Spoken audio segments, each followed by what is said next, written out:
If you are confusing about to calculate of your क़ज़ा नमाज, so definitely this video is just for you। मसला number 1, अगर बालिग होने की अलामतों के बारे में मुतय्यन तौर पर मालूम ना हो कि वो कब ज़ाहिर हुई, यानी आप कब जवान हुए, आप पर नमाज कब लाजिम हुई, तो पैदाइश के वक्त से 15 साल की उम्र पूरी होने पर बालिग होने का हुक्म लगाया जाएगा और उसके बाद से जितने दिन की उसने नमाजें नहीं पढ़ी हैं उनकी क़ज़ा लाजिम होगी। नेक्स्ट पॉइंट, अगर कई महीने या कई साल की क़ज़ा नमाजें बाकी हों तो जितना जल्दी हो सके उनकी क़ज़ा पढ़ लें। एक वक्त में एक साथ कई नमाज़ों की क़ज़ा पढ़ना जायज़ है और कोई भी नमाज किसी भी वक्त अदा करना जायज़ है। ज़रूरी नहीं कि ज़ोहर की क़ज़ा ज़ोहर के वक्त में और असर की क़ज़ा असर के वक्त में अदा की जाए।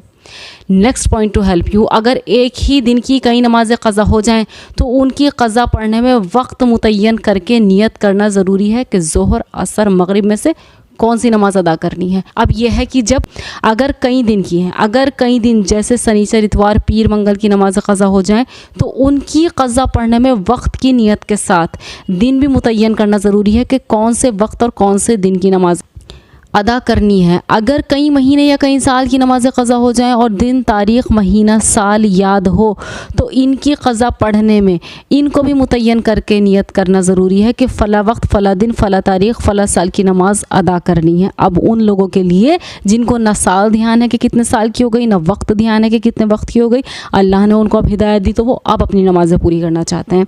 अगर कई महीने या कई साल की नमाज़ें क़ज़ा हों और दिन महीना तारीख़ साल कुछ याद ना हो तो इनकी क़ज़ा पढ़ने में दिन तारीख़ को मुतय्यन करके नियत करने की ज़रूरत नहीं। और इसका आसान तरीक़ा ये है कि सबसे पहले अंदाज़ा लगाकर मुतय्यन करें कि मेरे ज़िम्मे कितनी नमाज़ें हैं। फिर मसलन फ़जर की जितनी नमाज़ें बाकी हैं उनमें से पहली या आखिरी फ़जर अदा करने की नियत करें, या तो पहली से शुरू कर लें या आखिरी से।